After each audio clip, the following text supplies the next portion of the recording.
সুপ্রিয় দর্শক, আসসালামু আলাইকুম। এচে কিচেনে সবাইকে স্বাগতম। আশা করছি সকলেই অনেক অনেক ভালো আছেন। আজকের পর্বে তৈরি করে দেখাবো আলু দিয়ে ডিম রান্নার রেসিপি।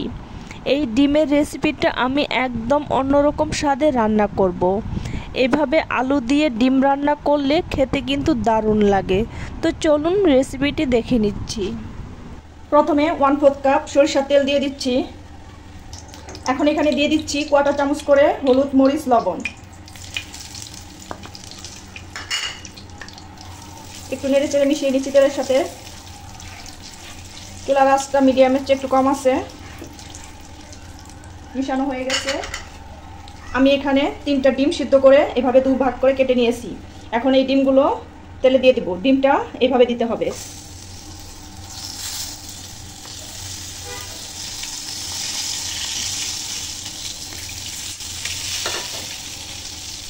এখন ডিমটাকে উল্টে দেব।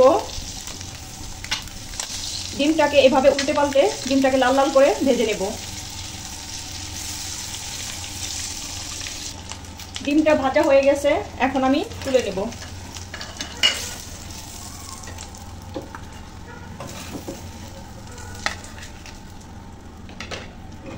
এই তেলের মধ্যে এখন দিয়ে দিচ্ছি 1/2 চা চামচ আস্ত জিরে। জিরেটা ফুটে উঠেছে, এখন এখানে দিয়ে দিচ্ছি একটা পেঁয়াজ কুচি। পেঁয়াজটাকে লাল লাল করে ভেজে নেব। পেঁয়াজটা লাল লাল করে ভাজা হয়ে গেছে, এখন এখানে দিয়ে দিচ্ছি 1 চা চামচ আদা রসুনের পেস্ট। এখন এই আদা রসুনটাকেও কিছুক্ষণ পেঁয়াজের মধ্যে ভেজে নেব। আদা রসুনটা ভাজা হয়ে গেছে, এখন এখানে আমি পানি দিয়ে দিচ্ছি।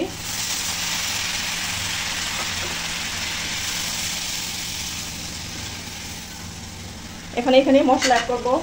দিয়ে দিচ্ছি 1 চা চামচ মরিচের গুঁড়ো, ঝালটা আপনাদের পরিমাণ মতো দেবেন। 1/2 চা চামচ হলুদের গুঁড়ো, 1/2 চা চামচ ধনিয়ার গুঁড়ো, স্বাদ মতো লবণ দিয়ে দিচ্ছি। এখন নেড়ে চেড়ে মিশিয়ে নেব। তারপর ঢাকনা দিয়ে ঢেকে মশলাটাকে কষিয়ে নেব।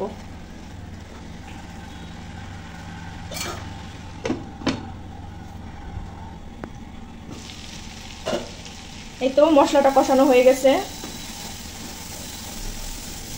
এখন এখানে দিয়ে দিব আগে থেকে কেটে রাখা আলু। আমি এখানে 2টা আলু কুচি করে কেটে নিয়েছি। এই দেখুন, আলুটাকে আমি মিহি কুচি করি নাই, একটু মোটা মোটা করে কেটে নিয়েছি।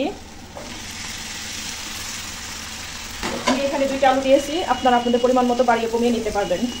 এখন ভালো করে নেড়ে চেড়ে দিচ্ছি।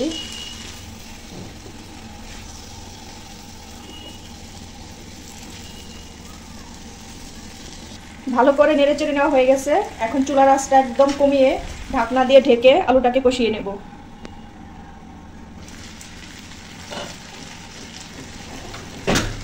এই তো আমি চুলার আঁচটা কমিয়ে 7 মিনিটের মতন আলুটাকে কষিয়ে নিলাম। এর মধ্যে দুইবার নেড়ে দিয়েছি। এখন আবার ভালো করে নেড়ে চেড়ে নিচ্ছি।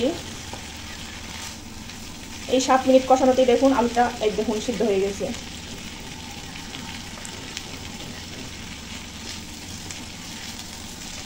এখন আরেকটু ঢাকনা খোলা রেখে আলুটাকে এভাবে নেড়ে চেড়ে কষিয়ে নিচ্ছি। আলুটা কষানো হয়ে গেছে। আমি এখন এখানে ঝোলের পানি দিয়ে দিব।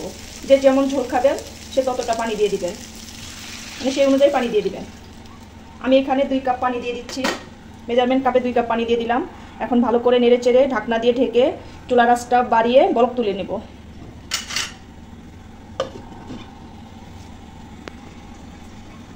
এই তো বলক চলে আসছে তরকারিটা। এখন এখানে দিয়ে দিচ্ছি 4টা আস্ত কাঁচামরিচ, মাঝখান থেকে একটু চিড়ে নিয়েছি। এই তো এখন এখানে দিয়ে দিচ্ছি ভাজা ডিম।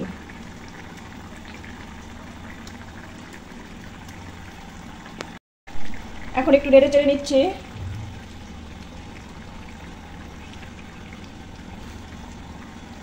এখন ঢাকনা দিয়ে ঢেকে 5 মিনিট রান্না করব। আমি মাঝারি আছে 5 মিনিট রান্না করে নিলাম তরকারিটা। এই দেখুন তরকারিটা প্রায় হয়ে গেছে। আমি এখন এখানে দিয়ে দিব 1/2 চা চামচ ভাজা জিরের গুঁড়ো। এখন চুলার আঁচটা একদম লো করে 2 মিনিট রান্না করব।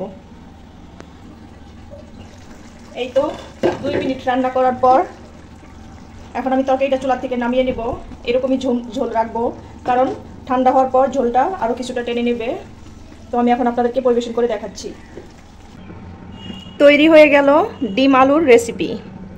এভাবে বাসায় একদিন ট্রাই করবেন, দেখবেন খেতে দারুণ হয়। ভিডিওটি ভালো লাগলে লাইক কমেন্ট শেয়ার করবেন। আমার চ্যানেলটিকে সাবস্ক্রাইব করে চ্যানেলটির পাশেই থাকবেন। ধন্যবাদ সবাইকে এতক্ষণ আমার ভিডিওটি দেখার জন্য। আজকের মতো এখানেই বিদায় নিচ্ছি। আল্লাহ হাফেজ।